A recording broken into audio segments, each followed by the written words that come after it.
The letter came for her on the morning the first frost killed the last of the garden. Sable Wren, Bookbinder's widow of Ashwick-on-Holt these 4 years, was sorting type in the back of her late husband's print shop.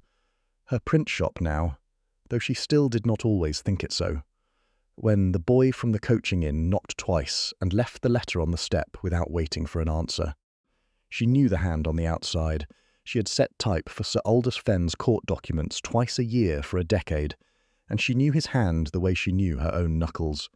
She broke the seal at the workbench with ink still on her fingers. "Miss Wren, I write in haste. The Earl of Blackmore is gravely ill at Fenwick Park. His physician has not come in 4 days. The household is reduced. There is a child, 3 months, without adequate care. I am his lordship's solicitor and cannot in good conscience leave the matter where it stands. You have knowledge of medicinal composition from your father's work and your own. I am asking you to come. A carriage will be at the crossroads at 6. Sable set the letter on the composing stone. She looked at the window. The frost had taken the parsley and the last of the sage. The type in her hand was a lowercase e, worn smooth at the face from 20 years of use. She thought of the child the letter mentioned, 3 months old. She went for her coat. What she did not know yet, as the carriage took the hill road north toward the moors, was that someone in Fenwick Park had been making the Earl sick on purpose, and that the same hand that had written to Sir Aldous had been watching her through the print shop window for 2 weeks before deciding she was the one to send for. She only knew the road was dark and the child needed tending.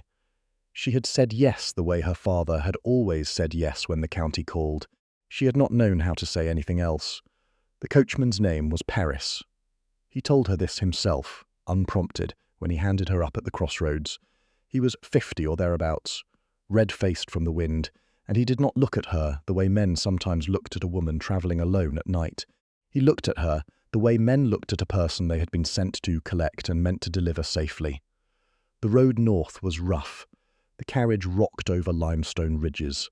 The moors spread out on either side of the track, grey and enormous in the dark, with the shapes of stones along the ridgelines like bad teeth.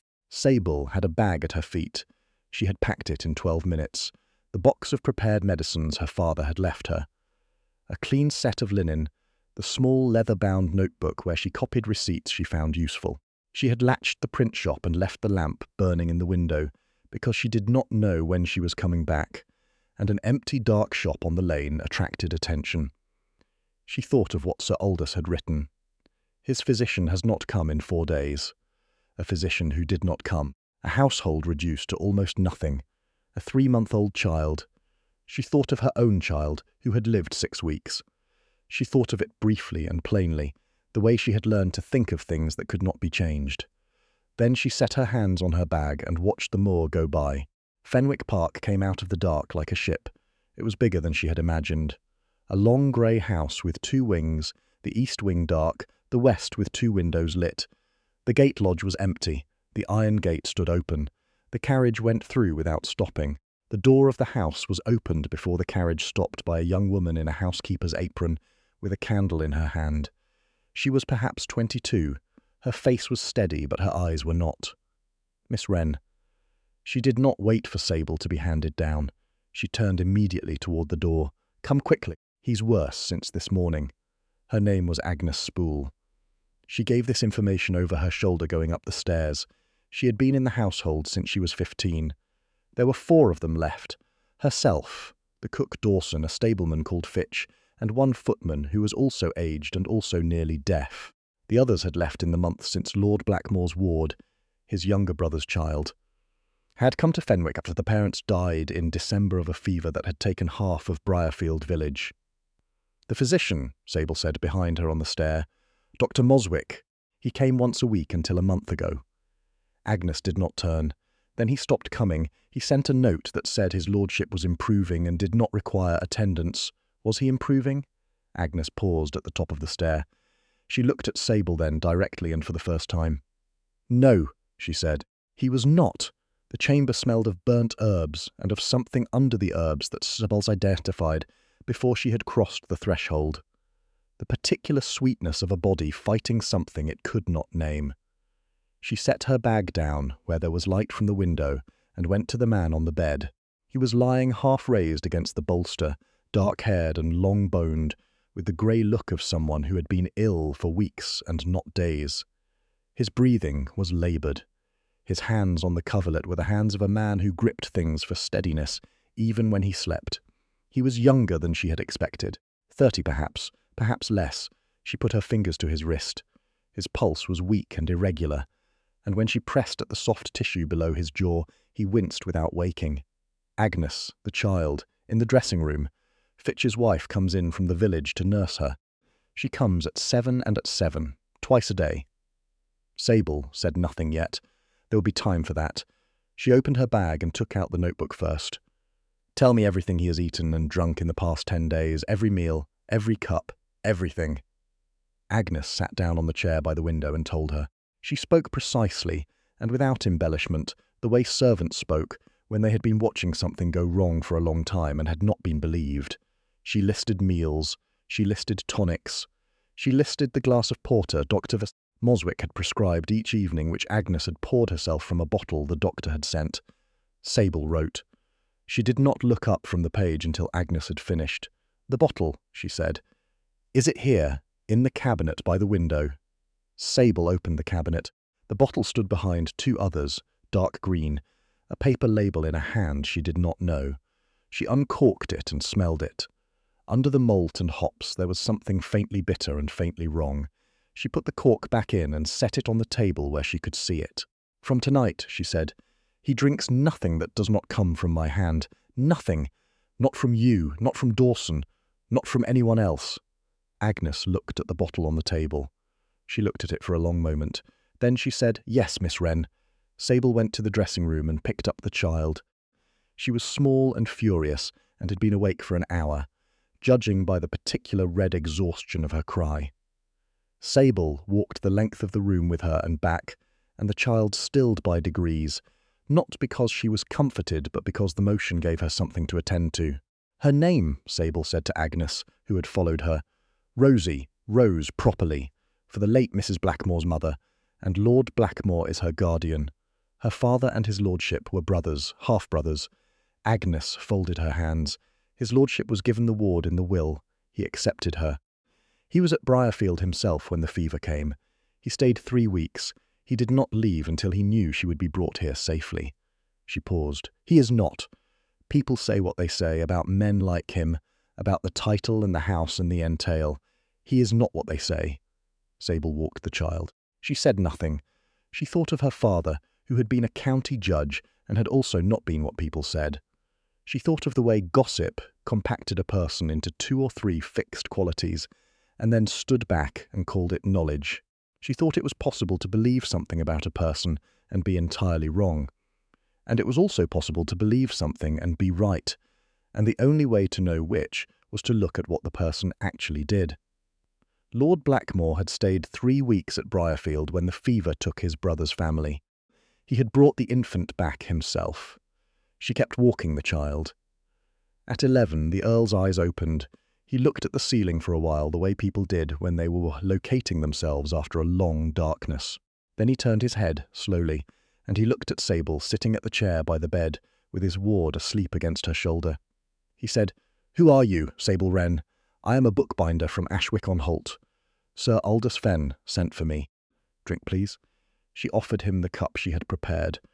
Water boiled and cooled with a very little willow bark, and nothing else. He drank, he coughed, he drank again. "Fenn," he said, "he should not have troubled you. He did not trouble me, he wrote to me. I chose to come." The Earl looked at her. His eyes were dark and clearer now than they had been an hour before.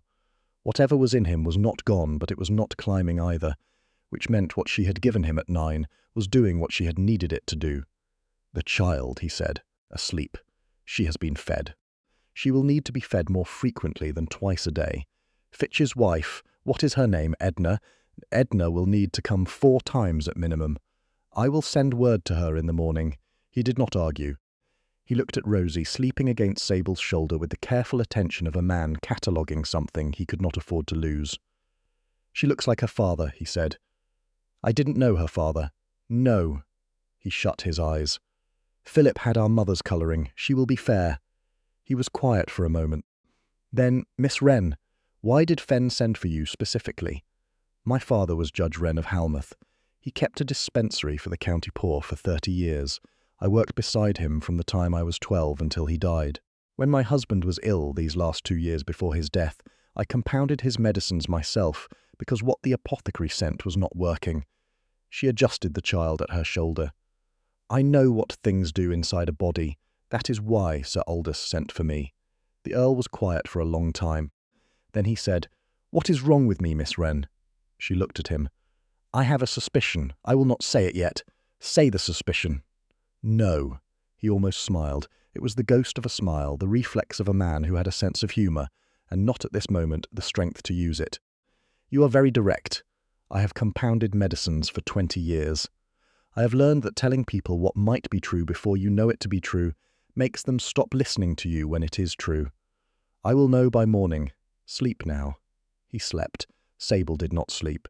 She sat with the notebook open on her knee, and she wrote what she had observed since she had arrived. And she wrote what she suspected, and she wrote the dates Agnes had given her and the quantities. Then she looked at the bottle on the table. She thought, foxglove or arsenic, and the timing of the doses is consistent with a hand that knows what a body can absorb without dying too quickly. She thought, someone wanted him incapacitated, not dead, incapacitated. She thought, there is a difference between those two things, and the difference has a reason, and the reason has a name. She did not know the name yet. She set her pen down and went back to keeping watch. 3 days passed. The house took shape around her in that time the way a house did when you were the person holding it together. She learned where the good candles were kept, and which window had a broken latch. She learned that Dawson, the cook, was 58, and had been at Fenwick 30 years, and would do anything Sable asked, as long as Sable asked directly and without ceremony.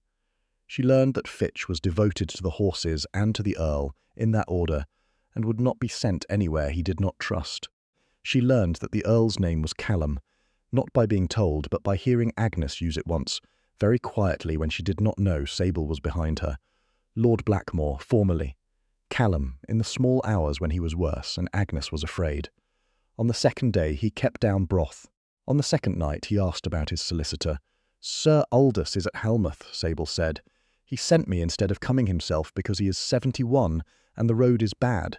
He is 68. He looks 71. This time the Earl did smile, briefly and with effort and genuinely. "He does," he agreed. On the third morning he sat up unaided for the first time. Sable opened the curtain halfway. The moors outside were brown and copper in the morning light, and the sky was the flat white of late autumn. "How long have I been like this?" he said. It was not precisely a question. "Like this. 4 days by Agnes's account, declining 6 weeks. He looked at the moor. He said, "Fen knew before I did. Fen saw you in September. You came to Halmouth for the quarterly session." "I did." He said you looked like a man being slowly taken apart. The Earl was quiet. Then, "I thought it was grief. Philip died in December. The whole winter I thought it was grief. It may have started as grief. It did not stay grief." He looked at her. "What is it, Miss Wren?" It was not a question this time either. She sat down.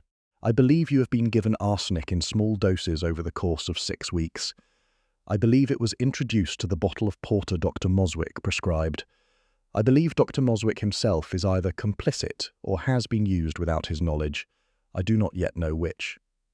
The room was quiet for a long time. "By whom?" he said. "I don't know. I have a direction of suspicion. I will not name it until I have more than suspicion." He looked at the window. He looked at his hands on the coverlet. He said, "My brother's child is in this house. Yes. If I were declared incapacitated, her guardianship would transfer. To whom? That is what I am trying to determine." He did not speak again for a while. Sable went to the dressing room and came back with Rosie, who was awake, and considering the ceiling with the grave attention of a child who had recently discovered that things existed above her. She placed the child in the crook of the Earl's arm. He held her the way men held infants when they had not done it often, carefully, as though she were something that could break, and then with increasing steadiness as she did not break. "Philip's nose," he said, looking at her. "You said she had your mother's colouring. She has Philip's nose." Sable sat. She said, Lord Blackmore, who benefits if you are declared unfit? He kept his eyes on Rosie. He said, my nearest male relation is a cousin, Declan Holt, of the Cheswick Holts. He is 34 and unmarried, and has twice written to my solicitor, inquiring about the terms of Philip's will, inquiring about the child's inheritance specifically, about the entirety of what Philip left, the house at Briarfield, the income from the wool trade, and, if I die without an heir, the entail of Fenwick itself passes to the nearest male cousin in the Blackmore line. He paused. That is also Declan Holt. Sable, wrote the name. Has he been to Fenwick recently? He came in October. He stayed a week. He said he came to offer his condolences on Philip. He spent 3 days in the library reviewing old documents and 2 at the stables looking at the horses. Did he have access to your rooms? I saw no reason to deny him the house. He is family. Sable looked at what she had written. From tonight, she said, lock your door. He looked at her. You are going to tell me something else. Not yet. I want to look at the library first. She went to the library that evening when the Earl was sleeping and Agnes was with the child. She lit 2 candles, and she went through the papers on the desk and the correspondence in the open drawer, because a man who was ill and who had been ill for 6 weeks had not been able to secure his own papers. She found 3 letters from Declan Holt, formal, solicitous, warm, and at the bottom of the 3rd, behind the expressions of cousinly concern, a sentence that she read twice. I trust you will see the wisdom of allowing me to act in your interest while you are unable to act in your own. She had not been told of this letter. She did not know if the Earl had read it. She took it back to the bedchamber and set it on the table by his hand without waking him. In the morning he read it. He said nothing. He folded it once and set it under his pillow. He said, Miss Wren, yes, will you stay until I can stand without the wall? She looked at him. I have been staying. Will you stay past that? She did not answer immediately. He did not press her. She had been in the house 4 days, and she knew the answer of every clock in it. She knew which floorboard announced Agnes before Agnes knocked. She knew the way the moor changed colour hour by hour from the window of the bedchamber. She had not been back to the print shop. She had sent word to her neighbour, Mrs. Cotter, who kept a key, to see that the place was locked and the lamp extinguished. She thought, the child is in this house, and there is no one else, she said, until the matter is resolved. That is not an answer. It is the one I have. On the 5th day the cousin arrived. Sable saw the carriage from the window. She had been walking Rosie in the morning light along the upper hall. Rosie was partial to motion and to windows, and at 3 months had opinions about both. When the sound of wheels came up the drive, she carried the child to the glass. The carriage was well appointed, pulled by matched greys. The man who stepped out was tall and fair, and he looked up at the front of the house before he looked at anything else. He looked at it the way a man looks at a building he expects to own. Sable went to the Earl. He had been sitting up in the chair by the window. In 4 days he had improved enough to sit, to eat half portions, to follow a conversation without losing the thread. He was not well. He was present. He is here, she said. How does he look? Like a man who has travelled fast and is not surprised to find himself arrived. The Earl was quiet. Then, what do you need from me? I need you visible. Sitting up, not in the bed, the window behind you, not behind him. You want him looking into the light. I want him to see you clearly and to be seen clearly himself. I need your solicitor sent for immediately. Does Sir Aldous have a clerk in Halmouth? His son. Young Thomas Fenn. Send Fitch for Thomas Fenn now before your cousin comes upstairs. Tell Fitch to ride hard. The Earl moved to the chair by the window. He moved slowly, with one hand on the bedpost, and he did not ask for help, and she did not offer it until he had been upright for 10 seconds without swaying. Then she put the counterpane across his knees and handed him his ward. He looked at Rosie in his arms. He said, Is this strategy? Everything is strategy, Lord Blackmore. You told me a man spent 3 days in your library and 2 at your stables. That man is now at your front door. Hold the child. He held the child. Declan Holt came into the room on a knock that preceded itself by less than a second. He was, as Sable had observed from the window, tall and fair, and his face was the face of a man who had decided to be charming before he opened the door. He had it arranged. The concerned brow, the half-smile, the eyes that went directly to his cousin in the chair. Callum, he said in a voice that was almost fond. "My God, man, they told me at the gate you were at death's door, they."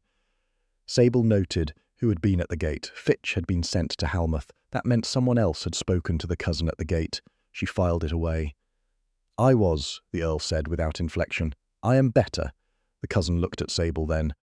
He looked at her with an expression that was calculated to be welcoming. "And this is Miss Wren," the Earl said. "She is a physician's associate from Halmouth. Sir Aldous sent her." "Ah," the cousin said. Then he said, with the warmth of a man who did not mean it, "Miss Wren, I am grateful for your service. I'm sure my cousin is in excellent hands. You needn't trouble yourself to stay. I have brought my own physician from Exeter." Sable remained where she stood. "Miss Wren remains," the Earl said. "She is my ward's caretaker, and she does not leave my ward's side." The cousin's smile held. "Of course." He sat. He sat at the far end of the room, in the chair that put his back to the door, which was not where Sable had expected him to sit. It was the chair of a man who was not worried about being surprised.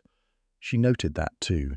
What followed was cordial and terrible in the way that conversations were, when both sides knew what was being said, beneath what was being said. The cousin expressed concern. He listed the difficulties of the estate, the confusion of the guardianship, the complication of Rosie's dual inheritance from both the Blackmore and her late father's property. He spoke of provision and protection, and the proper channels. He said, "I am only here because you are family, Callum," with precisely the emphasis that made family sound like an argument rather than a fact. The Earl listened. He asked once about the physician the cousin had brought from Exeter. He asked the name. "Dr. Oswin Seal," the cousin said. "Of St. Andrews, a very fine man." Sable kept her face still. She wrote the name in her memory. She would look for it in her father's correspondence when she returned to the print shop. The cousin left at 4. He had been given a room in the west wing. He had not asked for one. He had simply told Agnes which room he preferred, and Agnes had come to find Sable afterwards, with her hands folded in that particular tight way. He asked, Agnes said, for the room that connects to the back stair. Sable thought of the library, of the 3 letters she had found in the open drawer, of a man who had spent 3 days in this house in October reviewing documents. She said, "Agnes, the household account book. Where is it kept?" "The housekeeper's room." "I have it. Bring it to me tonight after dinner." And Agnes, "Yes, Miss Wren. Do not pour anything for his lordship tonight that you have not poured directly from a vessel I have sealed. Nothing Dawson has not prepared in front of you. And the new physician, Dr. Seal, he is not to examine Lord Blackmore without me present. Under any circumstances." Agnes looked at her. Then she said, "Yes, Miss Wren," the way she had said it on the first night. Not as assent, but as a decision. That evening, Thomas Fenn arrived from Halmouth. He was 24 and looked like his father in miniature, and had ridden so hard his coat was still damp when he came through the door. Sable met him in the hall before he went up. She told him, in 2 minutes in the hall, what she had observed and what she suspected, and what she needed him to see. She gave him Declan Holt's 3rd letter. She told him about Dr. Moswick. She told him about the bottle on the table, which she had sealed and labelled in her own hand on the first night, and which now sat in her bag. Thomas Fenn read the letter. His face changed in the way his father's face would have changed. He said, "Has he petitioned formally?" "Not yet. He is preparing to. I have a week, perhaps less. My father can have a writ of protection drawn up at Halmouth in 2 days. Can he have it drawn up without Declan Holt knowing?" Thomas Fenn looked at her. "That depends on who Miss Holt has in the county offices. Find out tonight." He went up to see the Earl. Sable went to the kitchen and sat with Dawson for an hour, and learned over tea she had made herself that Dr. Oswin Shiel had been recommended to Declan Holt by a mutual acquaintance, that the cousin had visited Fenwick twice in the months before the Earl fell ill, and once during. On a Tuesday, when the porter bottle had been brought by the doctor's man, and left in the kitchen before Agnes had come down. The kitchen, she thought. Not the Earl's room. The kitchen. She said to Dawson very quietly. Who was in the kitchen that Tuesday, Dawson thought, she said. Herself and the footman, and the boy from the village who came to carry coal. No one else. Dawson stopped. She looked at the table. She said, "The cousin was here. He came early for the noon meal. He was in the kitchen for a quarter hour while I was at the larder." She said this in the voice of someone who had just counted something, and come up with a number they did not want. Sable set her cup down. In the hall, she took out her notebook. She wrote the Tuesday date and Dawson's account, and the name of the doctor and the name of the cousin, and drew a line between them that was longer than a coincidence. She went upstairs. She told the Earl. He listened without moving. When she had finished, he said, "What do you need?" "I need 2 days. I need Thomas Fenn to stay in the house. I need Fitch to take a letter to the apothecary at Chetton tomorrow morning." "Not Halmouth. The cousin may have someone watching the Halmouth Road. The apothecary at Chetton is named Varley. He and my father were colleagues for 40 years. If Dr. Seal purchased arsenic anywhere in the county in the past 8 weeks, Varley will know, and if he did not purchase it in the county, then we have a different problem. But I do not think the cousin planned this far ahead. I think he improvised, and men who improvise leave the kind of evidence that is already in your kitchen." The Earl looked at her for a long moment. Then he said, "Miss Wren, yes. What is your honest estimate of my recovery?" She thought about what was honest and what was kind, and whether they were the same thing in this case. She decided they were. "If what you have been given is arsenic, and if you have no more of it, you will improve steadily over the next 10 days.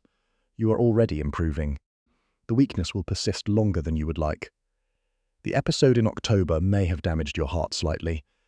I will know more when I can listen properly. But I think," she said, choosing the word carefully, "that you will recover. I think you will walk the moors again before spring." He was quiet. Then, "Philip used to walk the moors in January." He said the cold kept his mind clear. "You may tell me that in January," she said, "when you are well enough to try it." The cousin's physician came at 9 the next morning and asked to examine the patient. Sable was present. She sat in the corner of the room with Rosie and her notebook, and she watched Dr. Seal conduct his examination, and what she observed was a man who looked at his patient less than he looked at his tools and less than he looked at Sable, which was its own kind of information. He recommended a restorative tonic. He produced a small bottle from his bag. Sable said, "What is in it?" Seal looked at her with the expression of a man who did not expect the question from this direction. "It is a compound of—" "The full compound, please. I will write it down." He gave it. She wrote it. She recognized 7 of the 9 ingredients and did not recognize 2, which she wrote phonetically and would look up. "I will prepare it myself," she said, "from my own stores if the compound is sound." Dr. Seal said, "That is not. Miss Wren prepares what she prepares," the Earl said from the chair. He had moved from the bed to the chair himself that morning without assistance. "She has my confidence." Seal left. Sable gave him 20 minutes and then went to the room Agnes had told her he was using. She did not go in. She stood in the corridor and she listened, and what she heard after 3 minutes was the low sound of a man's voice and the specific tenor of urgency. She could not hear the words. She went downstairs and sent the footman for Thomas Fenn. The letter from Chetton came the following day. Fitch brought it directly to Sable. She opened it at the window with the Earl present, and Thomas Fenn standing by the door. Varley's hand was her father's error, large and clear, and certain of itself. "Miss Wren, I know of no purchase by this Dr. Seal in Chetton, but I have made inquiry as you asked, and my colleague at the Harrowfield dispensary advises that a gentleman answering your description of Mr. Holt purchased 2 ounces of arsenical compound under the name of Merton on the 3rd of October. My colleague had no reason to question the purchase. He has the logbook. He says he will swear to it." Thomas Fenn took the letter and read it. He looked at the Earl. He said, "This is enough to lay an information before the magistrate." "Who is the magistrate at Harrowfield?" the Earl said. "Sir Gareth Pell. He is honest." "Then write to him tonight," the Earl said. Thomas Fenn wrote. In the morning, Declan Holt came to the Earl's chamber to suggest, once more, the question of the guardianship and the petition before the county court. He was still warm. He was still solicitous. He had a piece of paper already prepared, a consent form, requiring only the Earl's signature, transferring temporary stewardship of the child's estate to a named trustee. The trustee's name on the form was Declan Holt. The Earl looked at the paper. He did not take it. He said, "Sit down, Declan." The cousin sat. The Earl said, "The magistrate from Harrowfield will be here at 11. The cousin's face did not move for a moment. Then he said, "I beg your pardon, Sir Gareth Pell. He is coming on a matter of an inquiry laid by my solicitor's agent. He has a letter from an apothecary at Harrowfield. He has a logbook." The Earl paused. "He has also, as of this morning, the physician Dr. Seal's account at the coaching inn at Chetton, where Mr. Seal stayed 4 days in September, 3 weeks before my illness began."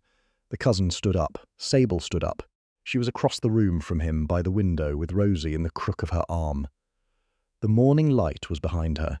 She said level and plain, "Mr. Holt, the arsenic you purchased under the name Merton on the 3rd of October has been present in Lord Blackmore's body in quantities consistent with 6 weeks of administration. I know because I have been watching him clear it for 10 days. I know the rate. I know the dosing pattern. I know who was in the kitchen the Tuesday the porter bottle was left." The cousin stood very still. She said, "The magistrate will decide what comes next. But you will not sign anything in this room today, and you will not go near that child." The cousin's face went through several things in a short time. Sable watched them all. She had been watching men's faces at their worst for 20 years.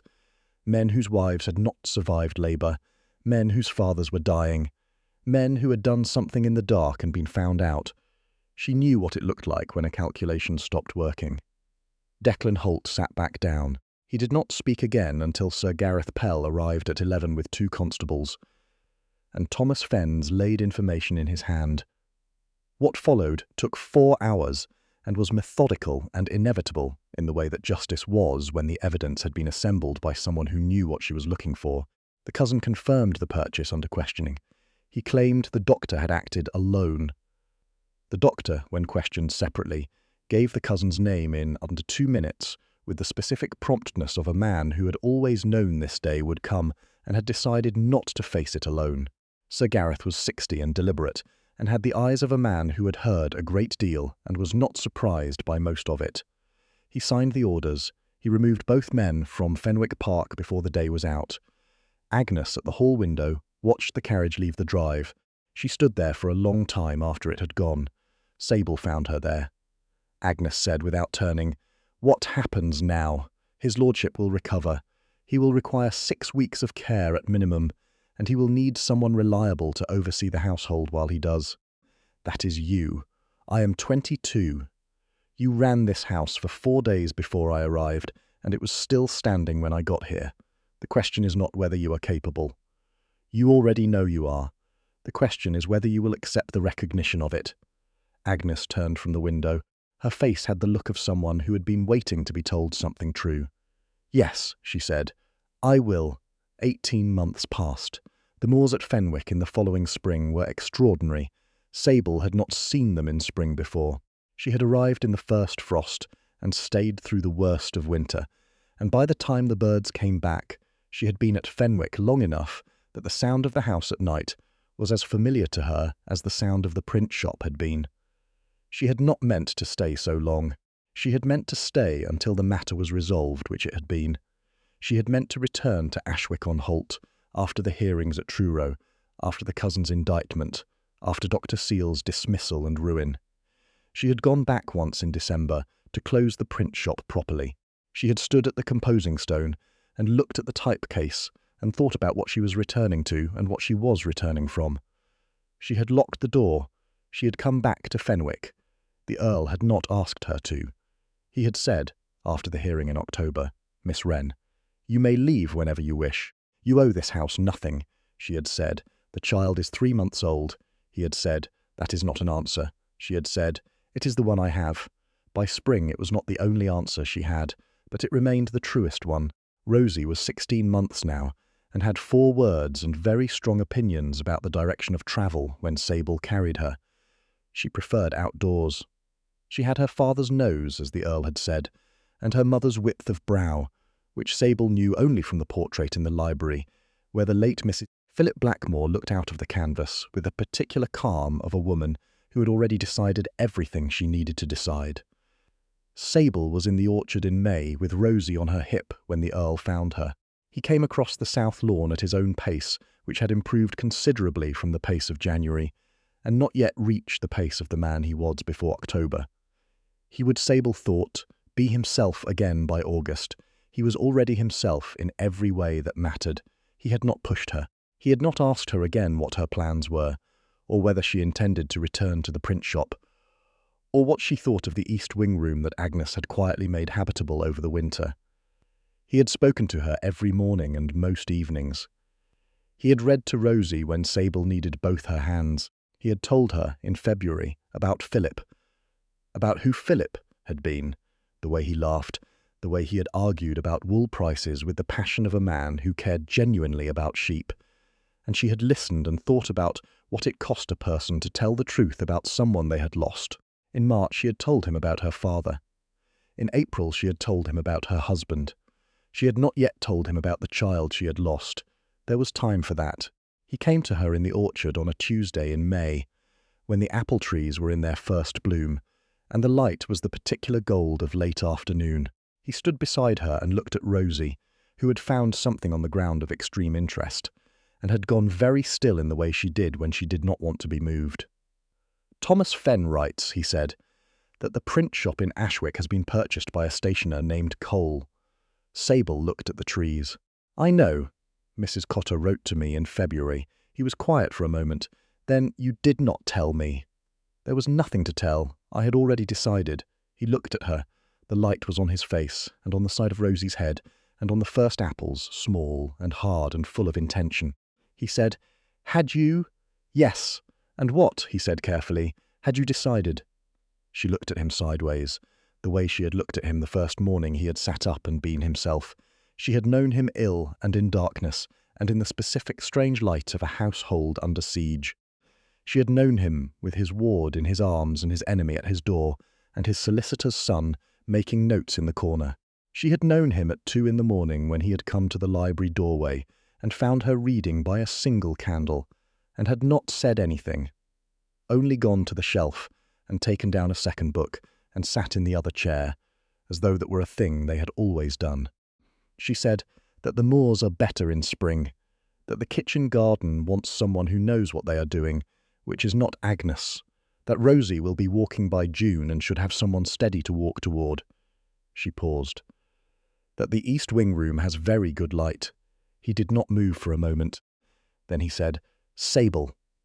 It was the first time he had used her given name. She had been Miss Wren to him since the first night, and she had not asked him to change it because she had not been ready for it to change. She was ready now. "Yes," she said, "not to the name, to all of it." He set his hand over hers where it rested on Rosie's back. He held it there without speaking, which was what he did when what needed to be said was too large to fit into words without losing some of it. She had come to know that about him, the way she had come to know the clocks and the floorboards, as a fixed and reliable feature of the house she was in. Rosie decided at that moment that the ground was no longer interesting, and reached up with both arms to be lifted. The Earl reached down and took her before Sable could, and held her against his shoulder with the ease of a man who had been doing this long enough that it was no longer careful. He was good at it now. He was good at a great many things she had watched him learn. They stood in the orchard for a while. The bees were at the blossoms. A cart went by on the lane beyond the wall, and Rosie turned her head toward the sound and then turned back. "I should like," the Earl said presently, "to ask you properly. You should, at some point, when I have thought of the right words." She looked at him. "You have been thinking of words your whole life. You run a press in your library. That is different. That is other people's words. Then use other people's words." He was quiet. Then, so quietly that she almost did not hear it under the sound of the bees and the light wind in the upper branches. She was a woman of mean estate, yet she held the room as one who has never considered that the room might refuse her. Sable looked at him. "What is that from?" "A novel my mother kept. I read it last winter." He looked at Rosie, not at Sable, the way he sometimes looked away when he was saying something real. "It is the only line I could find that was accurate." She did not answer for a moment. The orchard was very warm. The last of the afternoon light was moving across the grass in the slow way it moved in May, when the days were long enough to afford it. She said, "Ask me properly when you're ready," he said. "I am ready now," she said. "Then ask," he asked. She said yes. They walked back across the south lawn toward the house, where Agnes had lit the lamps in the hall against the early cool, and Dawson had made something that smelled of bay and onion and took the evening chill out of a room. Rosie fell asleep against the Earl's shoulder before they reached the door. Sable took her from him at the step and carried her in, and he held the door, and the three of them went inside together. She had come to Fenwick because a letter arrived on the morning of the first frost, and she had not known how to say no. She had stayed because there was a child who needed tending, and a man who needed medicine, and a household that needed someone who knew what to do with their hands in the dark. She had stayed past that because she had chosen to. The house closed around them. The lamps burned in the long hall. Outside, the moors went on for miles in the dark, brown and enormous and full of sky, and somewhere in the north field a late wind was coming across the heather, with a cold, particular smell of the earth turning, slow toward another season. She had not come here looking for a home. She had come with a bag and a notebook and a suspicion she had not yet been willing to name. She had found the evidence. She had named the thing. She had stayed. It had turned out to be the same.